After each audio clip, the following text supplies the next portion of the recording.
Hello, everyone. Welcome to the third quarter 2024 market update commentary by Tobias Financial Advisors. We're going to have a great time today. We're going to talk about the markets, the economy, a financial topic, and financial planning, and what's going on with the 2024 election. So we have a lot of different things we're going to cover today. Glad to have you here and looking forward to the presentation. Before we get into everything, we just have some disclosures. And it's generally just that this is going to be general advice, educational advice, and you should look and you should consult your financial professional or financial advisor should you have any particular investment or financial planning questions. Today's presenters. I'm Chad NeSmith, portfolio manager at Tobias Financial Advisors. I've been here for about 3.5 years. I do trading and research for the firm and participate in the webinar, and also meet with some of our clients from time to time. In my free time, my wife and I currently have a 18-month-old, so we have our hands full a little bit, but we do like to go on the occasional cruise. And after hurricane season dies down a little bit, we're probably going to plan either a 7-day cruise, or maybe we might do our first kind of back-to-back, a 3 and a 4-day thing, one with just us and one with our whole family. But that's kind of up in the air. We still need to plan it. But I'm also joined here by Edzai Chimedza. Edzai, how are you? Hey, Chad, how are you doing today? So I'm Edzai. I'm a certified financial planner. I've been here with Tobias Financial for 5 years now. My day-to-day role, I am a wealth advisor, and I help my clients to achieve their goals and help them make money using fantastic planning strategies as well as creative tax-saving strategies. And I recently borrowed your clubs, Chad, and I went out and I tried my hand for the first time, playing 18 holes. I only made it 15 holes, right? It's actually a lot more tiring than you'd think. And thank you for lending me those clubs. I actually only lost one of your balls, but for some reason I lost a bunch of tees. I think I just kept leaving them out there on the tees. I'll replace that, Chad. But I expect the tees to be replaced in full with interest.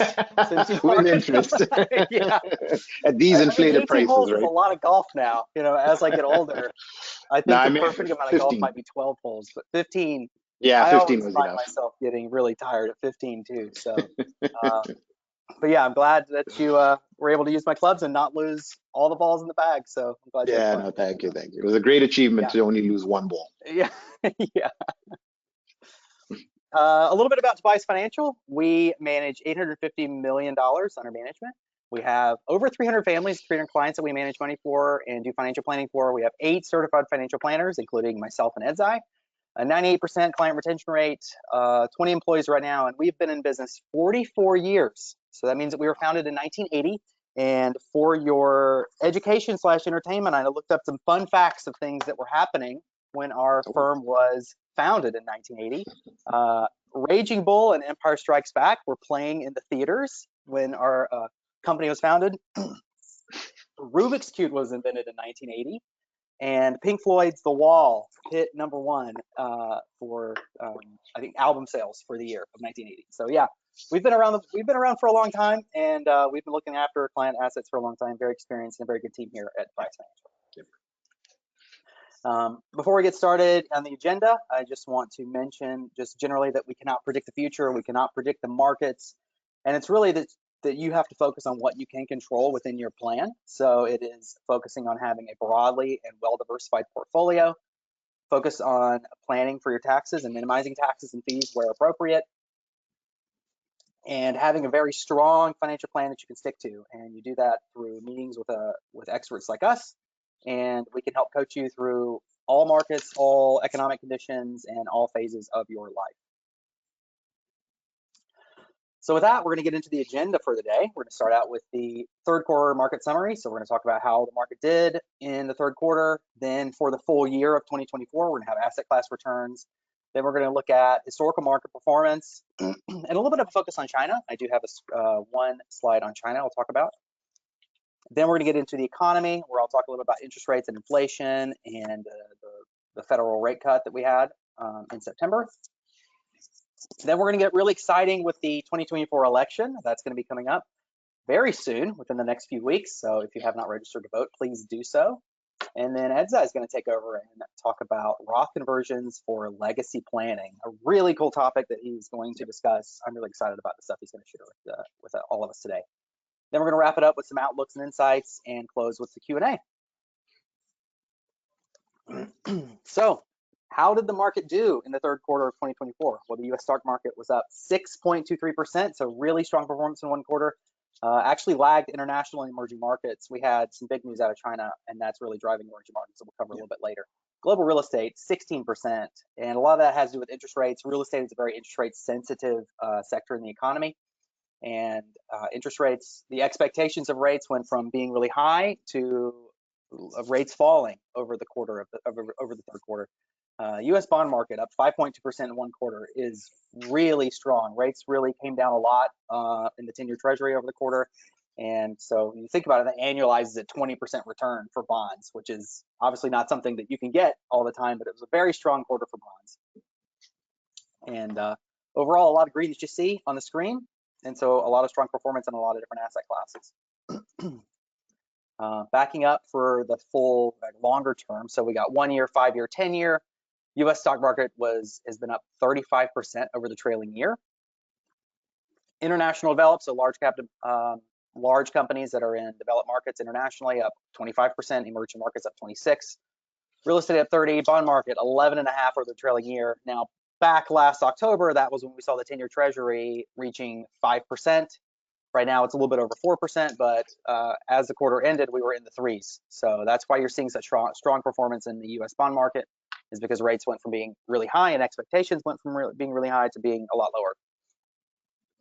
But when you really think about bonds, it has done really well over the last year at 11.5%. But when you go back 5 years, we're 0.33%, so effectively zero return in bonds over the last 5 years. And that included going from a low interest rate environment that we had coming out of the great financial crisis all the way to 2022 when rates really exploded upwards and the Fed started catching up to the inflation that we saw and tightening interest rates.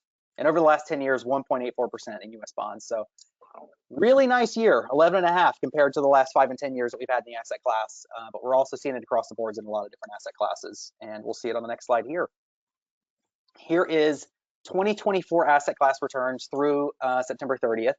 And on your screen, you can see a lot of green, and it is being led by China. We had some really interesting news out of China that I'll cover on the next slide. And gold is doing really well, 26.5% return on gold, and that's really on the back of fear. We're seeing tensions escalate in the Middle East and in Ukraine, and a lot of gold has been doing really well on that news, on that escalating geopolitical risk news. And you may be seeing a lot more gold advertising around as a consumer. A lot of times when gold does well, consumers get a lot of ads for it because it's a good time to sell gold because the price is really high. That's something I noticed in 2011 in the business, as I was turning on the TV to a lot of gold ads.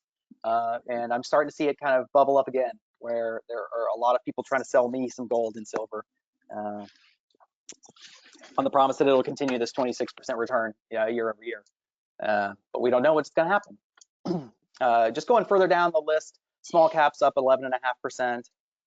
World stocks up about 19%. The S&P up 22% year to date. So strong performance across the board. As we get down into some of the bonds, about 4 or 5% for U.S. aggregate, and then Mexico and Brazil kind of picking up, slowing down, I should say.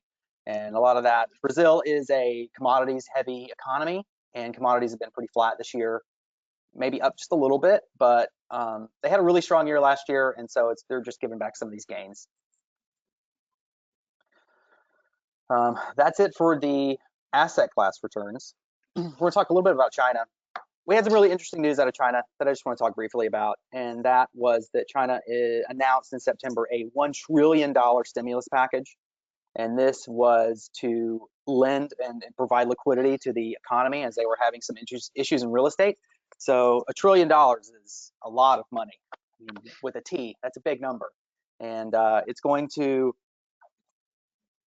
really flow into some of the real estate. It's going to lower mortgage interest rates, and it's supposed to help consumer confidence. So on that news, we saw Chinese stocks really just explode upwards in the quarter. And they've given back some of these gains already. And because of that, because the market is really thinking that some of this stimulus that they announced was not really going to address the long-term problems that we're seeing in China, So we are seeing an aging population there, and we're seeing a low consumer confidence overall. And we just haven't had enough time to see if this stimulus package is going to turn around that consumer confidence and increase domestic spending in China. But this is part of the reason that we own a lot of different asset classes, because you do not know when some good news is going to happen. And so we do own some China in portfolios, and we do own emerging markets. And portfolios are benefiting from this because we are selectively, where it makes sense in portfolios, rebalancing. So we're selling into some of this strength in portfolios and benefiting from this. So we don't know when unexpected good news or bad news is going to happen in certain parts of the market. But for our portfolios, this has been some unexpected good news, and we are going to rebalance where necessary. That's my little take on the China. What's going on in China. We're going to move a little bit now, shift over to the economy and what's going on in interest rates, in inflation, and particularly what's going on just as we go into the election, really. So in September, the Federal Reserve came out and they cut interest rates by 0.5%, and that was the first interest rate cut that we had since COVID. And so that was way back in 2020. And historically, a lot of times, interest rate cuts happened at the same time that we were experiencing a recession. And it was a reaction. It was, oh, the economy's turning over, so now we have to cut interest rates. And this time is I mean, every economic cycle is different, but this time is different because we're not actively experiencing a recession. We're not seeing recessionary things in economic data. And the Federal Reserve is lowering interest rates because they've been too tight, and they've acknowledged, hey, we were trying to slow the economy down to slow inflation down, and now inflation's under control, so we don't have to be so tough on the economy. And so that's why they're lowering interest rates. And because we're not having a recession, you can see. Go ahead, Edzai. Oh, no, I just had a quick question there because you mentioned those recessionary data points, Chad.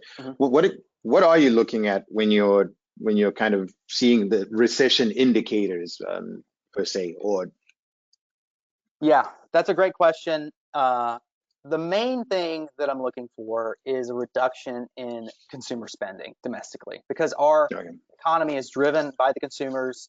2/3 of our GDP is consumer spending. And we went from seeing consumers spending down their savings to now they're saving a little bit less. So now they're taking on a little bit of debt. But the good thing is a lot of the consumers have a lot of equity in their homes, and they're taking some of this debt and they're refinancing it at lower rates using their home equity. And so that's really supporting the economy a lot. And we're starting to see that more and more. And just because they're refinancing using their home, that's something you may hear people talk about that happened during 2008, but we're not facing a housing crisis right now similar to that of 2008. 2008 was a completely different monster, and we do not foresee that happening in our economy this time around. Thank you. So right now, consumer spending is strong and GDP is strong. And because we're not having a recession, historically, when you look back, and there's been Fed rate cuts with no recession, stocks and bonds have both done really well. Bonds have almost done double-digit returns. Stocks have averaged 18.5%. If you were to do it on the flip side, with a recession, stocks down slightly, bonds a little bit less at 7.8%. And that's just going back to 1966 to 2024, using various times in our economy where we've had interest rate cuts. So just because we're having interest rate cuts does not mean that the market's going to turn around. In fact, it could be really positive for the stock market, and it could be really positive for a lot of asset classes, as we're seeing right now. We're going to talk a little bit about inflation. This chart, I feel like I've looked at this chart for many years and many months, and I've presented it on every quarterly webinar for many months and multiple times, and maybe this could be the last time you see it for a little while, because we went from going back to January 2021, we peaked at 9.1% inflation, and inflation has steadily come down because the Federal Reserve raised interest rates. And the most recent reading is 2.4% headline inflation. So really close to the 2% goal that the Federal Reserve is trying to achieve. And we're also seeing we saw some bubbling up in shelter, and we saw some higher auto insurance, but we're actually seeing that come down a little bit. Now, people are still getting notices of higher auto insurance. I'm not going to say they're not, but the growth that was 20% is now 17, and then it'll go down to for example, 15 and 12 over time. It's not growing at a faster rate anymore. So really good news there in auto insurance and shelter. Rents haven't really increased that much, and they're starting to stabilize some. One interesting thing that we are seeing right now is what's called deflation, and that means prices are actually going down. And we're seeing that in core goods. So you're seeing that in TVs. I mean, my gosh, we just bought a TV recently, and we couldn't believe how cheap it was. Furniture, we're seeing, yeah, we're seeing it in goods, in physical objects, furniture, TVs, appliances, things like that. We're seeing prices actually come down. And while we're not having it right now, we just want to make sure that we don't have what's called deflation in the economy. And you may think that, as a consumer, you may think that prices going down to 2020 levels might be a good thing, but that's something that we really want to avoid, because it potentially could get us into what's called a deflationary cycle, where consumers decide not to spend in expectations that prices will be lower in the future. So, hey, I think I want to buy some eggs, but you know what? Tomorrow they're going to be cheaper, so I'm not going to spend today. And then what happens is that kind of really slows the economy down. So that's why we always want a little bit of inflation in the economy and not prices falling. But it's something we're watching. It's not something we see a risk of right now. But definitely want to mention that. So that's with inflation. Inflation is very good right now. It looks really under control. And this may or may not be the last time you see this graph. We'll see. We never know. We never know, right? Everything changes. But we'll talk a little bit about interest rates.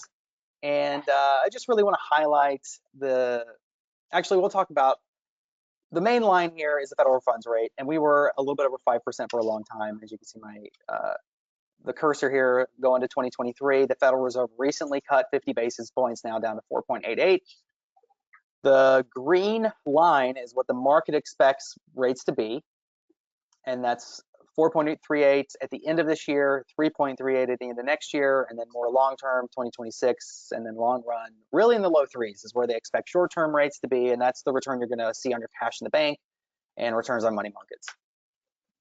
The Fed has said, yeah, we're in line with the market pretty much, but they're in the dark blue, and they think that rates are going to be slightly lower, but really still in the same ballpark here. So what that means is if you have a lot of cash on the sidelines, you should really talk to your advisor to make a plan as to what you want to do with that cash, because you're going to be more incentivized to take maybe a little bit more risk depending on your situation with that cash, because it's going to go from paying a little bit over 5 to blink next year, and you're going to be looking at probably a 3% return as the market expects right now on that cash. And so it might be worthwhile to explore investing in longer term investments instead of the short term money market in portfolios. So rates will go down. That's our call right now. But that's generally what's going on in the economy right now. We're going to move on to just the hot button topic of the 2024 presidential election, and that is coming up real soon. So right now I have a few slides on that, but this is the 2020 presidential election. So you can see we had a pretty close race, 306 electoral votes and 232 for Republicans, but we had a lot of really close swing states, particularly Georgia, within 11,000 votes. And that actually was when I lived in Georgia. I used to live in Atlanta before I moved here down to Tobias Financial. So my vote is in that number somewhere in that 11,779 and the 0.24% that it is. It was a very tight race in Georgia. And if you recall, Georgia also elected 2 Democratic senators that year. So it was very close in both races. But it's a very tight race. We're seeing, from what I'm hearing, Trump is doing a little bit better in the southern states, and Kamala's doing a little bit better in the Pennsylvania, Michigan, Wisconsin states, like the northeast states. But no one knows what's going to happen. It's going to be a tight race. But the one thing I always love looking out for is the betting markets. So what I have here is just where are people putting their money on the race, just to confirm or deny that this is going to be a tight race. And as you can see, I mean, this is a betting market and what they're pricing in for odds. As you can see, the red is Trump and the dark blue was Biden. So as Biden was dropping out, Trump was really looking strong. Kamala picked up some of the I guess slack from Biden and has really performed really well. And it's been a tight race ever since late August, early September. And then Trump is just going up a little bit, performing a little bit better as we go in. Maybe he's 53%, and Kamala's maybe 45% or 50, but it's going to be a tight race. So I very much encourage everyone to register to vote and go out to vote, please. No matter who wins, we are responsible for paying attention and looking out to what happens in taxes, what happens in investments, should the Republicans win, should the Democrats win, and how does that affect your financial plan and how does that affect your portfolio. There's a lot of information on this slide. I just want to highlight a couple of items in particular. I'm not going to go through everything, but on the tax front, Kamala's talked about extending part of the Tax Cuts and Jobs Act. That's the tax cuts that Trump signed into law in 2017. With the exception of households making $400,000 or more, those taxes on those individuals will go up. Potentially, she's going to hike taxes for corporations, but restore the child tax credit and some new housing initiatives to help with some of the housing problems that we're seeing in the economy. Trump is going to make all those tax cuts permanent and look at reducing the corporate tax rate, and then consider replacing personal incomes with increased tariffs. So he's looking to add more tariffs on any imports in order to make way for more tax cuts on domestic taxpayers. We're going to go all the way down here to the regulation. Just really paying attention to some of these really big cap companies, the big cap tech. This really affects those type of companies in the economy. Biden's been really tough on antitrust and focus on reducing monopolies. We're seeing some big tech companies really kind of eke into monopolistic behavior, and he's really going to break down. So Kamala's going to continue enforcing antitrust, but then also focus on regulating banks and energy.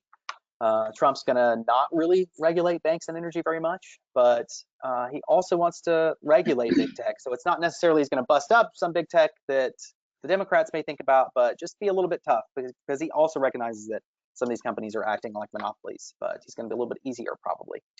And at the very bottom, monetary policy, that's the Federal Reserve. Kamala Harris is going to be hands-off in her approach to the Federal Reserve. Donald Trump is going to try to pressure them. That's what a lot of people are saying. May pressure them into possibly lowering rates a little bit more, but we don't know how he's going to do. We don't know what he's going to do. But he may intervene with some of the Fed decisions if elected president. So there's a lot of information, like I said, on this page. There's a lot of things up in the air with the election.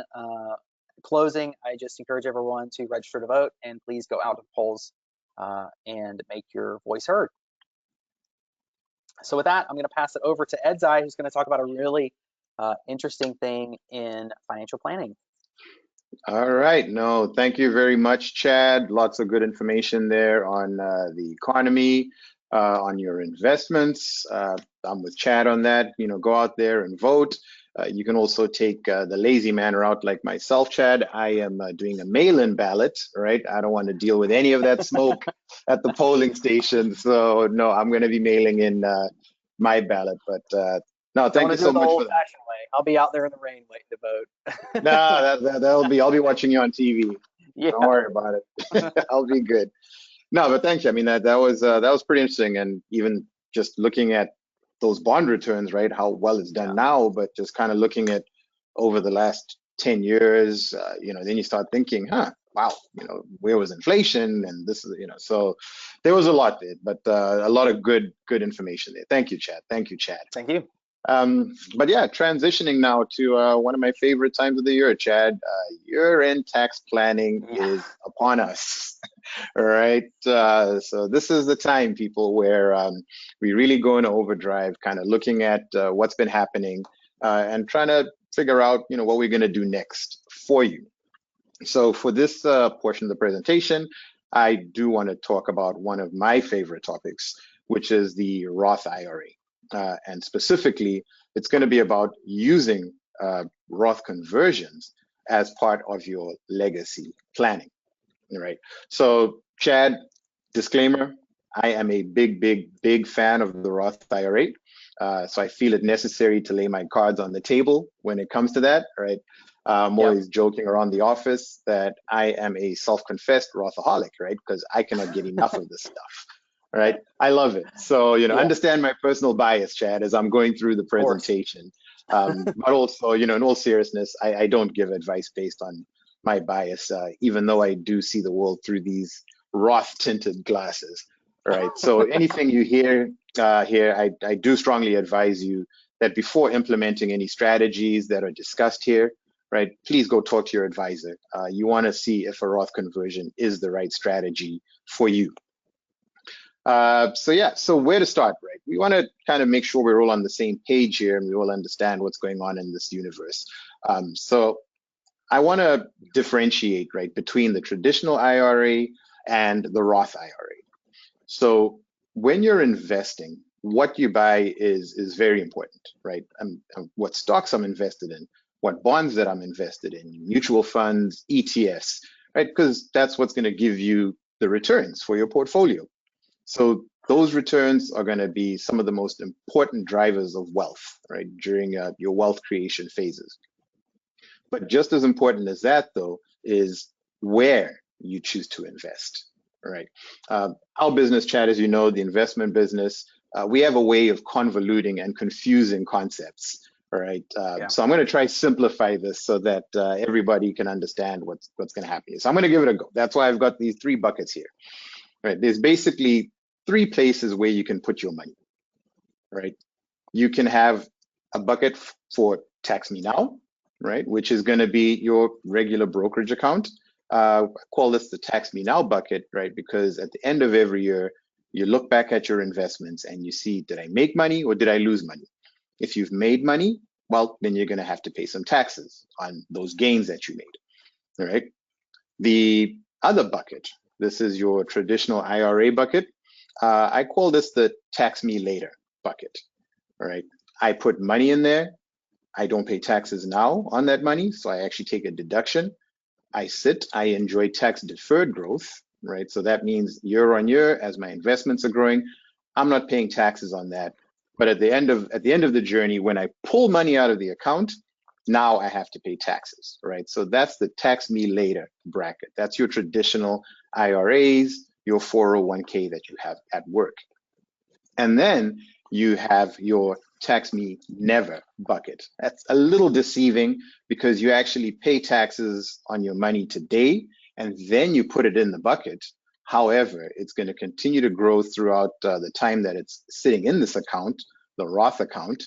And then when you pull money out of the Roth account, right, you don't have to pay any taxes on the money that goes into that Roth. So that's the big difference. The big difference is when you pay your taxes, right? Do you pay your taxes now and then put it in the account? That's the Roth.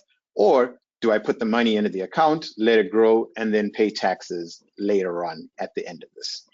Right. So that's kind of the difference of it. And when we were traditionally planning for investing in these different accounts, right, the question we'd always ask ourselves is, when is the best time to pay taxes, right? Do I want to pay taxes today or do I want to pay taxes later? That's usually how you decided which bucket to put the money in. So the traditional investment way of thinking was, well, when am I going to be, the question you had to answer was, when am I going to be in my lowest tax bracket, right? Because if I can pay as much tax as possible when I'm not in a high tax bracket, then over the course of my lifetime, I'm going to save money on paying taxes, because that's really what the game is about, right? It's not about necessarily paying no tax today and a lot of tax next year, but it's over the course of my lifetime. Am I going to minimize my lifetime tax liability that I have to pay to the IRS, right? So we think about it and we'd ask ourselves, well, if I'm in a low bracket today and I'm going to be in a higher bracket in the future, well, let me bring forward the IOUs to the IRA and let me pay those taxes today. So that's the advice, right? Is if you're starting out your career, then by all means, put the money in the Roth, right? Because you're going to be richer in the future. You're going to have a high paying job. You're probably going to have real estate investments. If you save well along the way, you might actually end up in a much higher tax bracket further down the road. So if that's your thinking, go ahead, put money into the Roth today. And vice versa as well. If I'm in a high tax bracket today, why would I want to pay taxes, at that elevated level? When I'm retired and I'm sipping Mai Tais on the beach, well, guess what? I'm not going to be having any income coming in. I'm going to be in a low bracket then. So that's when I want to pay my taxes, right? So if that's your thinking and that's your belief, well, then you put the money in the tax me later bucket in that traditional IRA. So that was the game, right? That was the game. I lowered my lifetime tax liability based on when I think is the optimal time to pay those taxes, right? There's also like an obscure category of people which I fall into, right? And we're the guys who kind of read the tea leaves and we look at the national debt, right? And the national debt, right, it's actually rounded up or down to the nearest trillion. You were talking about the $1 trillion stimulus, Chad, Yep. right? Yep. So our national debt is the same thing. It is rounded up or down to the nearest trillion, right? So as they say, $1 trillion here, $1 trillion there, and pretty soon, Chad, this is going to be real money that we're talking about That's here, true. right? Right. So when I look at that and I'm thinking, well, how does the government make money to pay this debt? Well, it's through taxation, right? And so when you do the math, you kind of think, is it possible that taxes are going to go lower when the government needs more money? I would say that math does not math. So let's go ahead then and let me put money in my Roth, or let me pay my tax liability today and lock in a future 0% tax liability in the future. I'm basically inoculating myself against those tax hikes.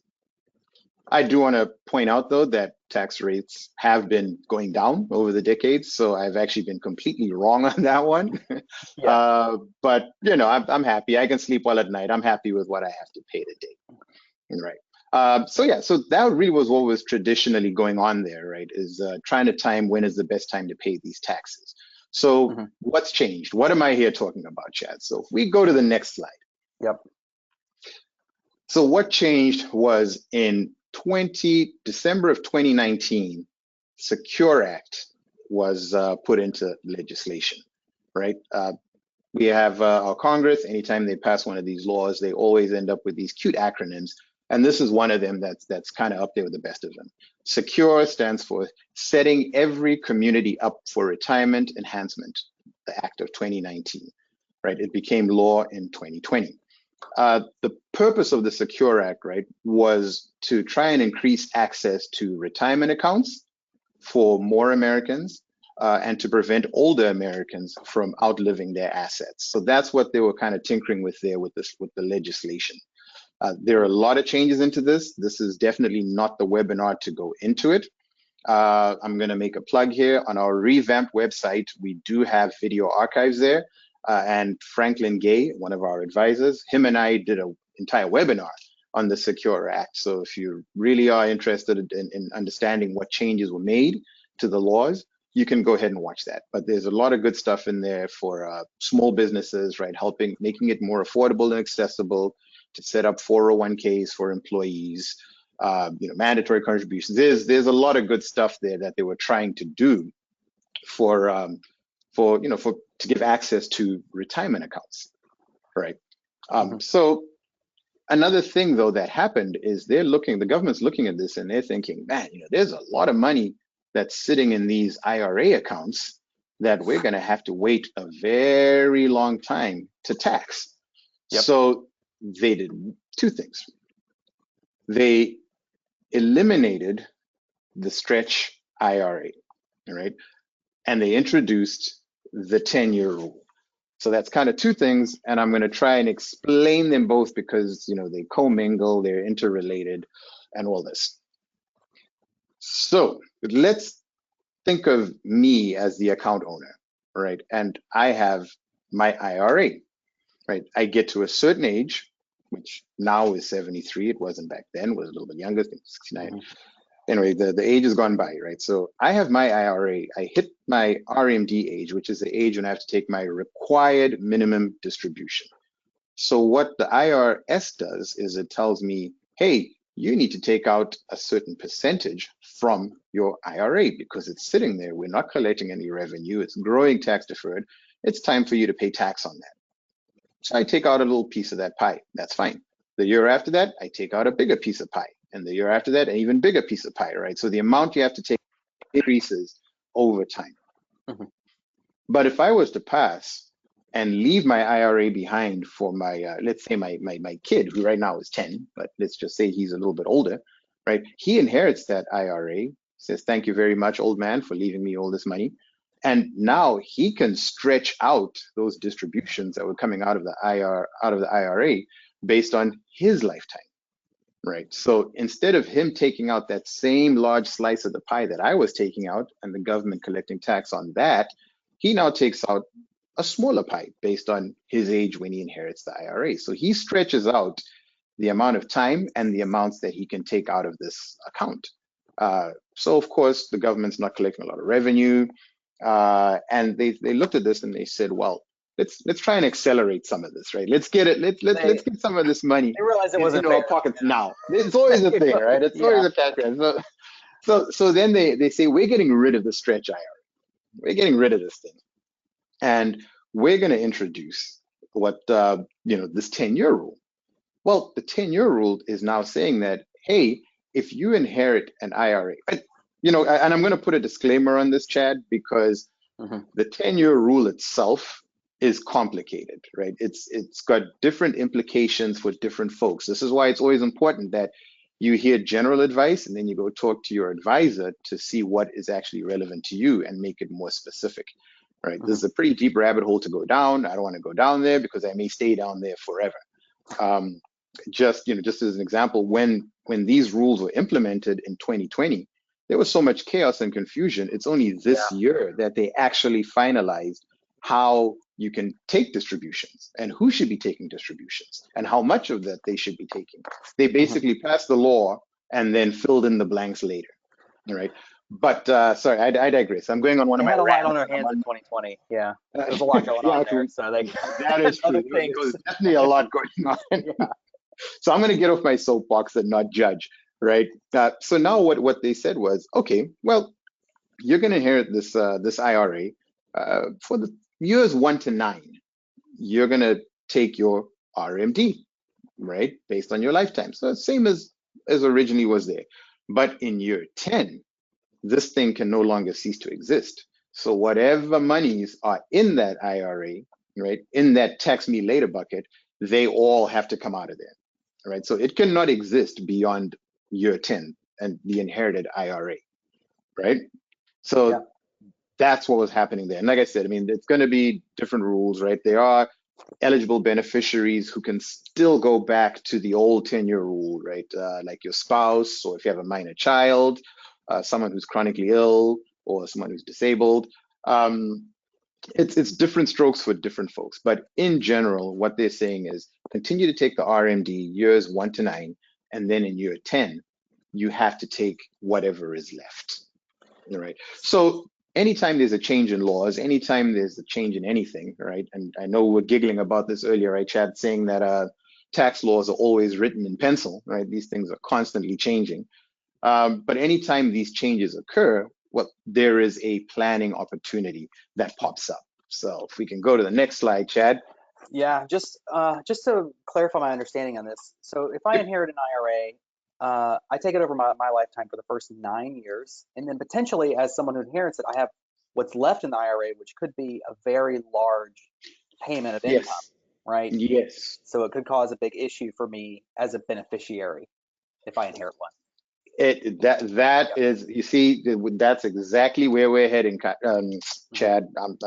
I'm building up to that. You are absolutely correct, right? You can inherit this large IRA, and all of a sudden you're in trouble. So this is the time to get excited about the Roth IRA, Chad. So if you're going to be a beneficiary, then like Oprah says, Chad, you get a Roth IRA. I get a Roth IRA. Everybody should get the Roth IRA, right? So these new changes, that compression into 10 years, have made the Roth just a little bit sweeter than it was before, right? So now not just believers and converts like myself are looking at the Roth and saying, okay, it's starting to make a little bit of sense, but so are people that are further down the road, all right? So yeah, if we go to the next slide, sure, and just kind of get away from Oprah's excitement there. It's no longer enough to be thinking about the Roth IRA in terms of you, the owner's lifetime, right, alone. Because before, initially, when we started this, that traditionally was what was going on here. I'm trying to figure out, how do I lighten my tax burden? But if I'm the kind of person who has a large IRA, or I have a large 401k, and there's the potential for that situation that you just mentioned there, Chad, of my beneficiary inheriting this account and it being pretty large, because that can happen, right? I mean, we've seen it. Executives, doctors, lawyers, professionals, and just people who are good at saving can be saving for a very, very long time in these retirement accounts, get to retirement and not need the money, right? So it just continues to grow tax deferred. So those are the kind of folks who should be scratching their head and thinking, okay, beyond my life, right, what's going to happen next? So it's really my lifetime plus 10.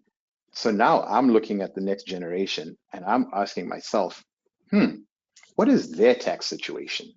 All right. If my kid, I mean, look, if you've done this well so far, there's a good probability that your beneficiaries are, following suit, whether they're in medical school, whether they're going to be engineers, doctors, lawyers. If they are showing signs of financial success, right, and they are in high tax brackets, we go back to that question from the original slides, right, where we're asking the timing of withdrawals. When does it make sense to take it out? So if I take it out now, I'm in a low tax bracket. If I give it to my beneficiary and they receive this money, they're going to get this huge tax burden coming out. So that is when we want to think about a conversion. So what is a Roth conversion? You're basically taking money out of that traditional account, right? That tax me later account. You're pulling the money out and paying the tax now on that and moving it into the tax me never account, right? And then that's where it sits, that's where it lives. During your lifetime, it continues to grow without being taxed. So if we can go to the next slide here. Yep. Oh. Whoop. Yep. We'll kind of see that, right? So what are the benefits of this money now that I have done this conversion and moved it from the blue bucket into the green bucket? Well, number one, it's always a benefit if you inherit money, right? So it's not the end of the world if somebody does have to pay a little bit of tax on inherited wealth. So there's that. Let's always keep things into perspective, right? But for those 9 years, even if I had reached my RMD years, remember when we said in the 10-year stretch, if I'm taking an RMD, you, the beneficiary, has to take an RMD, right? If I'm not, then you don't, but you still have to abide by the 10-year rule. So a beneficiary does not have an RMD that they have to take, right? So it's not going to mess around with my beneficiaries' tax brackets. They get to enjoy an additional 10 years of tax-free growth, right? And yes, they do still at the end of this have to take all the money out of the Roth bucket, but that is now a tax-free distribution. So it is the gift that keeps on giving, realistically, right? Is I will gladly pay the tax today at my level. Let's kind of let this money grow and see. And you can enjoy those benefits of the tax-free money in your lifetime. So if we go to that next slide there, Chad, this is really one of the main things we're trying to avoid. It's called the tax bomb. The tax bomb is what happens in year 10, right? Because you don't know how big this bucket can grow. If Chad is managing your portfolio, it could be $1 million. It could be $2 million. Right? It could be 20 million. Who knows? Yeah. But it's going to have to come out of the Roth, out of the traditional IRA, and you're going to have to pay tax on that. So you could end up pushing somebody into the highest tax bracket, right? And then they pay more tax than they would like. Again, rule number one, any kind of inherited money is fantastic to get. The tax is a percentage of that of the gain, of the income that they're receiving. But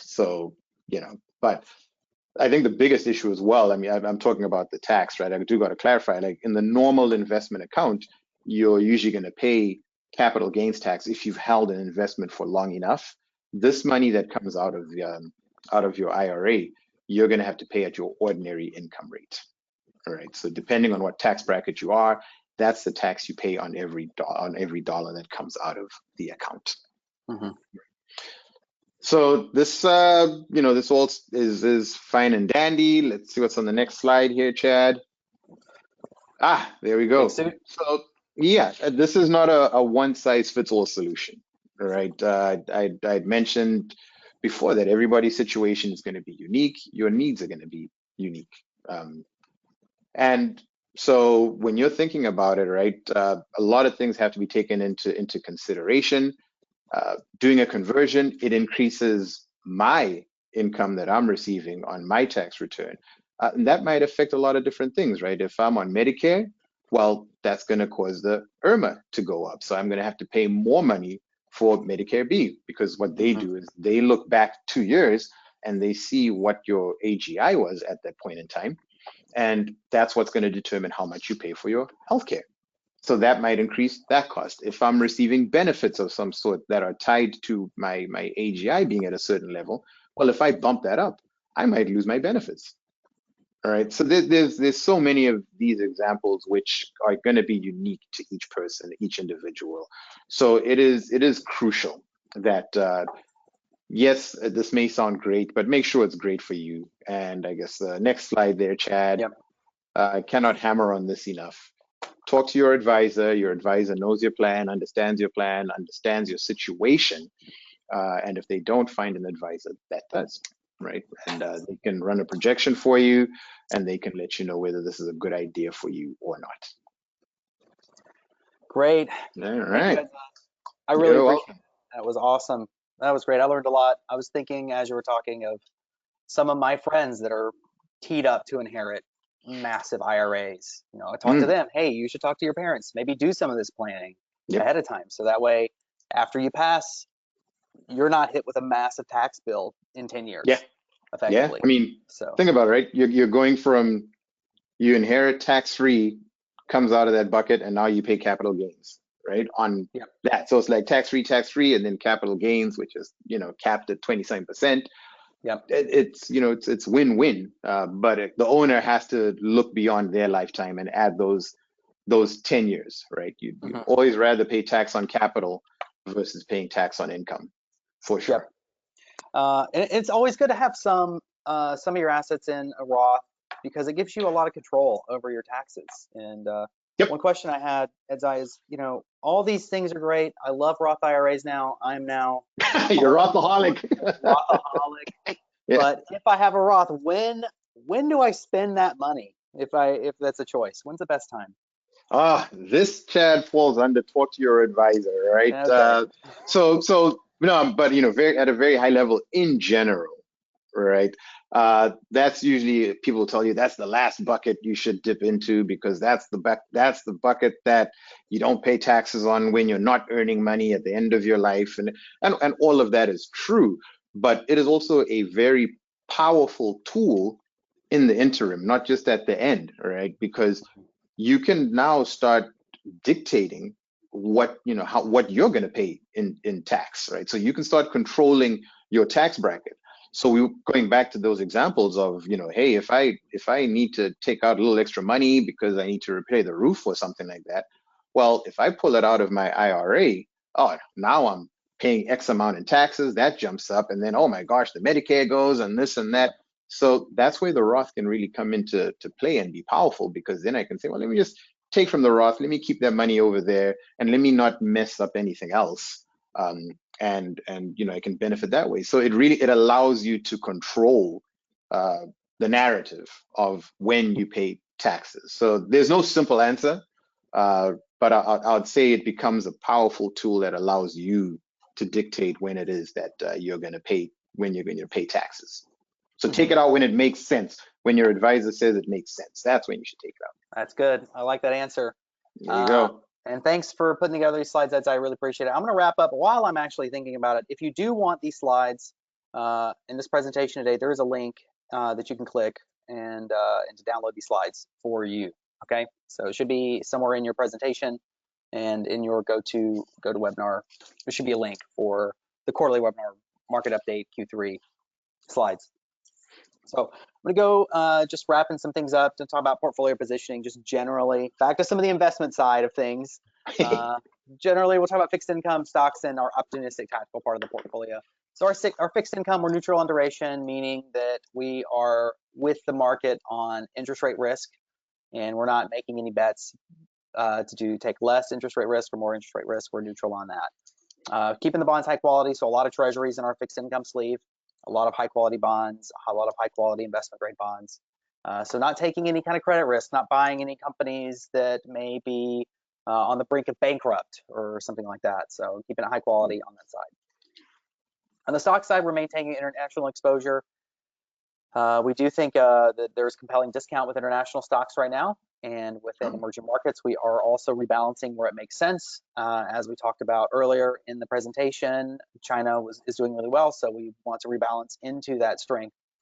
On the opportunistic side of the portfolio, we recently added real estate. We added a real estate ETF to our portfolios, and we really like this real estate ETF because it does not contain any commercial or office real estate exposure. It has a lot of healthcare. It has multifamily housing apartments, it has single family housing, and we really like that in the portfolio. And because of that, we decreased our short-term treasury position, and that was due to interest rates going down 0.5%. We thought it was a good time to purchase some equities in that part of the portfolio, particularly because real estate does well in lower interest rate environments, generally speaking. So that's generally what's going on in our portfolios. If you have any specific questions, please reach out to your advisor, and they can they can answer it for you or point it to me, and I'm happy to answer those questions for you.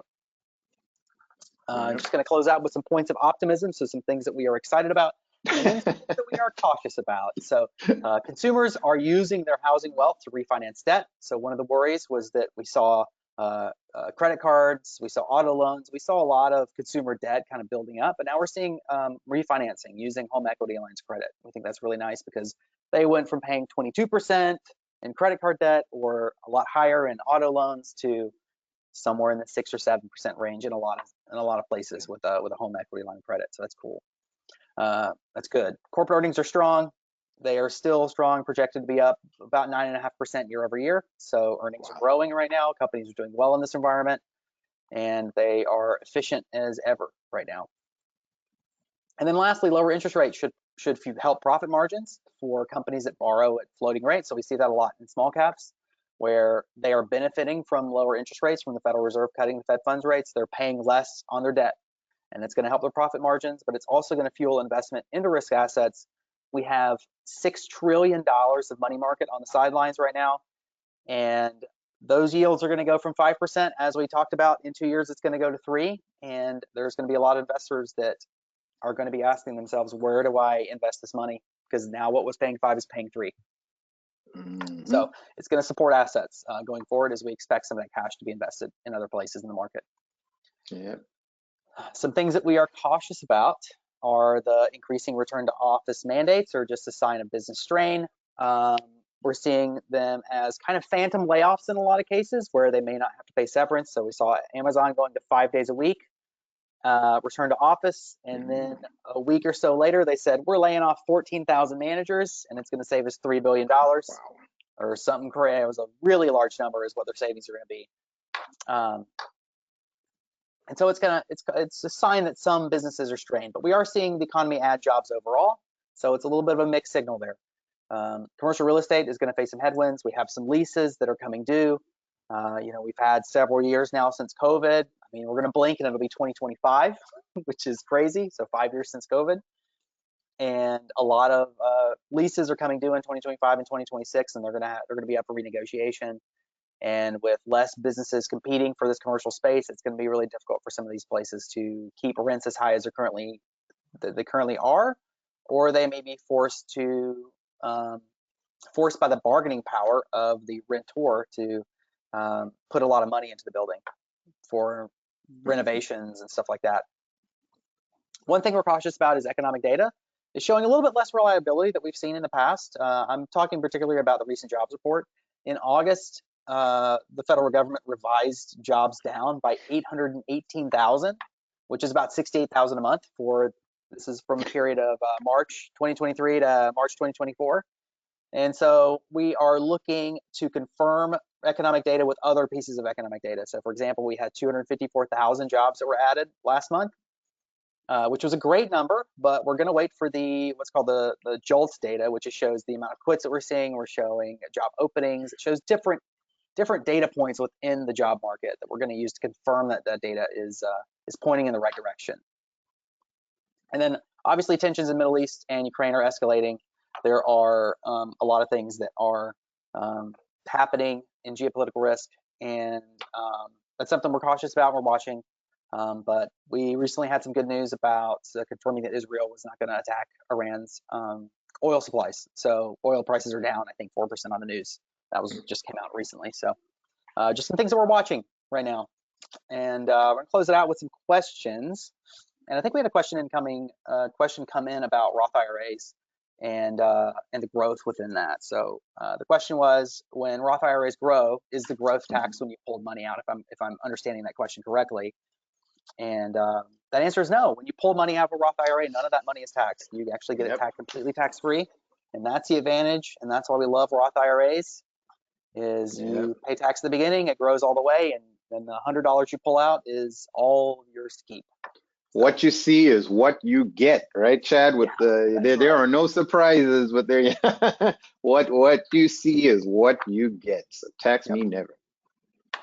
All And right. you can let the people know, Chad. They can always email us questions if something comes into mind. Once we're done here.